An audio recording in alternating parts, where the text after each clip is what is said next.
Today, I want to talk to you about transformation and the 3 steps to igniting your own. Let's illustrate through a story, a true story, an iconic story. The story is about a schoolboy with the first name of a girl. In class, he's the teacher's pet. He's a straight-A student. He sits in the front row. Each day, he wears a blue suit with a white shirt and necktie.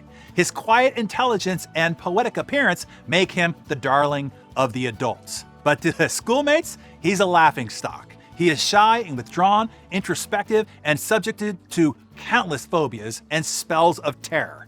His refuge is the public library. His escape from the threat of reality is the literature in which he devours hour on end. When intimidated by other boys, he will not fight. He cannot fight. He is called a sissy. He is ridiculed for his sallow complexion and his delicate physique and his funny way of talking. He is the ritual object of amusement. Sometimes he is sprayed with cheap perfume and regularly beaten bloody. But still, he will not and cannot defend himself. He goes to the movies and sits alone. He wishes with all his heart to be like the heroes of the screen, but he knows that that is an impossible dream. The name of this timid youngster is Marion. Marion lived in Glendale, California, not far from the local firehouse. On his way from school each day, he stopped there to talk with the firemen, and they became his friends. One day, Marion showed up with a cut lip and a bloody nose and 2 black eyes. The fireman asked what had happened. After much coaxing, Marion finally confessed that he'd been beaten up by a bully at school. He was asked, no, he had not fought back. He had run away as quickly as he could. Well, now, one of the firemen was an ex-boxer, a former professional fighter. He explained running away would do no good. In fact, it would only encourage the bullies further. Right there and there, he offered Marion to teach the boy how to defend himself.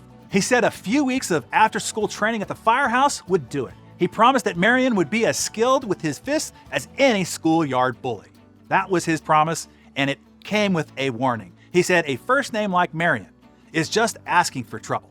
Earlier, one of the other firemen had started calling him by the name of Marion's Airedale Terrier puppy, to whom Marion had given a rather macho name. Well, within only 2 months after he'd been taking boxing lessons, any boy who called Marion Marion could expect to receive the thrashing of his life. And to this day, we never call Marion Marion. For the frightened schoolboy, bookworm in a blue suit, white shirt, and necktie, the emaciated, introspective pushover, sprayed with cheap perfume and labeled a sissy, got a new lease on life in that Glendale firehouse. And he got a new name from his old faithful dog, named Duke. Now perhaps you've never heard of Marion Robert Morrison, but yet surely you've heard of John Wayne, the Duke. John Wayne, the Hollywood icon, was among the top box office draws for 3 decades, starring in 179 film and television productions, and is considered one of the greatest male stars of classic American cinema, mostly portraying the American tough guy, personifying for millions the nation's frontier heritage. What are the success lessons that we can draw from Marion? The Duke's story here? I think a few. Number 1, your perceived weakness just might be your strength if you let it. Initially seen as a weakness, Marion's sensitivity and introspective nature likely contributed to his later success as an actor, where empathy and emotional depth are assets.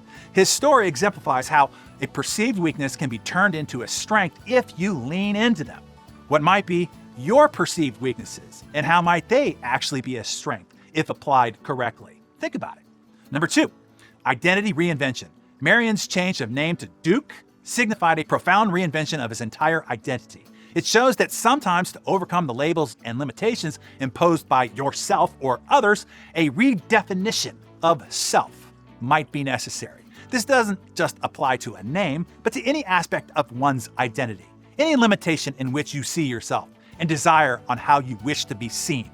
In my opinion, any long-term habit change starts first with an identity change, a change of your I am identity. I am a non-smoker. I am a healthy eater. I am a loving husband and present parent. I am an empathetic leader. Any change can only stick if it's attached to a change of your identity, who you are and who you are growing into.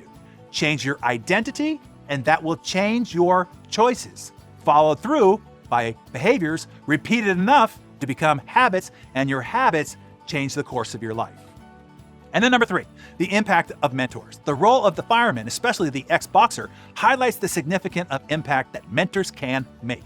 They not only taught Marion how to defend himself physically, but also helped him gain confidence. This support and reinforcement in his self-perception shift was critical in his transformation.